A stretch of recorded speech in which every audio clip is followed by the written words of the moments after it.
2011. aastal esines Andres Eelmaa noorte tantsu- ja laulupeol laulja, pillimängija ning tantsijana. Viimane talle eriti ei meeldinud, sest tüdrukutega koos tantsu vihtumine oli tüütu. Andrese sõnutsi oli ta koju naastes läbi nagu Läti raha, aga peos tekkinud uhke tunde, mis pressib klombi kurku ning tõmbab kõhu lahti, investeeris poiss hiljem oma tulevasse bändi. Nimelt on Andres Menuka ansambli Lõõtsa vägilased üks asutajatest. Lõõtsa haaras telereporter enda rüppe 2014 ja koos sellega jäi helisema ka laul. Ülejäänu on ajalugu.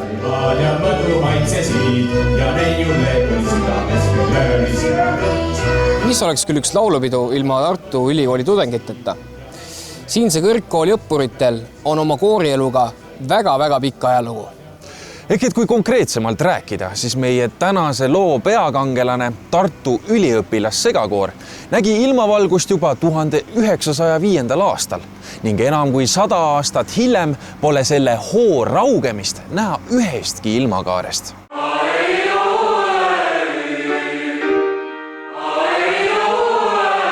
Me ei piirdu ainult Tartu Ülikooliga, vaid Tartu ülikoolide tudengid siis laulavad meie kooris. On see siis Tartu Ülikool, Maaülikool, kunstikoolid, kõik võimalikud kõrgkoolid, kes ja mis meil siin Tartus on, ja hästi erinevate erialade inimesed. Tartu üliõpilassegakoori hingekirjas on näiteks geograafia tudengeid, arstiks õppijaid, tulevasi õpetajaid. Kuigi erialad on erinevad, siis kirg koorilaulu vastu seob. Nii käiaksegi aastast aastasse ühistes laagrites ja vabaajatrallidel, välismaa kontsertreisidel ning arvukatel esinemistel üle Eesti. Nagu päris muusikud, ainult et õpingute kõrvalt.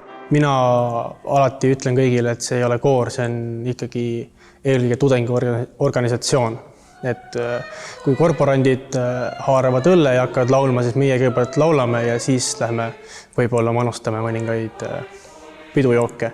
Et see ongi, mis meid siin koos hoiab, et see meelsus ja miks ta muidu nii kaua on kestnud, 1905 loodud see üritus, et see ei ole nagu palgatöö. Et see ongi see, et sa tuled palgatöölt või raskelt eksamilt tuled siia ja siin sa saad täiesti välja lüütida ennast ülejäänud maailmast ja siin sa oled selle muusikamaailma sees. Teine asi, mis kindlasti seda koori energiat kogu aeg hoiab, on see, et mingisugune kaadrivoolavus toimub. See tähendab, et ei jääda seisma. Ehk siis kogu aeg tuleb värsket verd. Et osa inimesi ütlevad, et see võib olla keeruline, kui sul on jooksev kaader, aga ma ütleks, et siin on see suhtarv ikkagi niivõrd suur, et see kaader, kes on olemas, on ikkagi selline, kellega on võimalik teha minu jaoks kvaliteetset tööd. Sirvides segakoori selle hooaja plaane võib kavast leida üle 15 sündmuse. Säärane tihe kalender seatakse paika sügiseti ning 2 peamise eesmärgiga. Esiteks on koor vaja vormis hoida. Konkurssidel või festivalidel käies demonstreeritakse taset ja jäetakse teiste gruppidega võisteldes Tartu üliõpilaste tempel publiku mällu. Samuti me saame ka ise mingi eesmärgi poole püüelda, et kui me lihtsalt oleme mingisugune hobikorras taidluskoor, kes käib koos ja laulab, kui tahab ja esinema ei pea, siis võib-olla ei ole seda ärevust, ei ole eesmärki. Et inimestel ikkagi, eriti meie koori lauretele, tihtipeale meeldib mingi eesmärgi poole püüdlemine.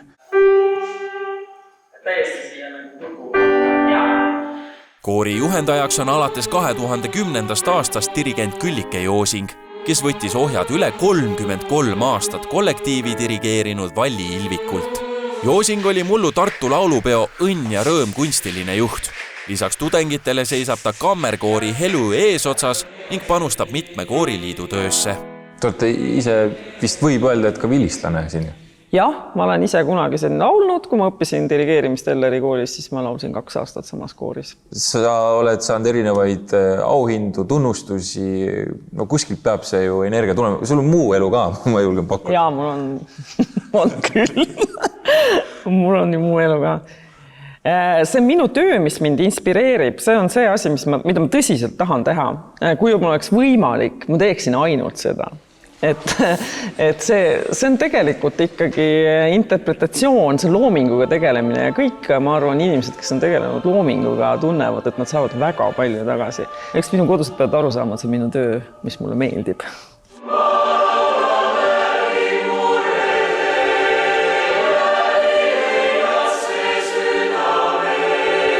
Sellele, kas Küllike sõuab sarnaselt eelkäijaga 33 aastat või rohkemgi üliõpilassegakoori dirigendina, naine alla ei soovi kirjutada. Koorimaastiku võimalused on selleks liiga laiad. Aga kuidas hoida innustunult käimas ligi 100 vabatahtlikult kokku tulevat inimest, keda kutsutakse kaugelt välismaalt külla, kes on regulaarselt mainekatel üritustel esindatud? Suures plaanis, kui see lõppeesmärk nagu käes on, siis see tunne ja tuju ja see kõik nagu ületab igatepidi selle. Kui valmistad konkursiks ennast ette või laulupidu sellel aastal, et täpselt samamoodi, kui sa seal kaare all ikka kõik koos pisaratega nutad, et siis see tunne on see, mis nii-öelda täidab oma eesmärki selles osas, et need proovid lähevad alati kõik ikka asja ette. Pärast juulikuist laulupidu loodetakse lennata üle suure lombi USA-sse Montana osariiki.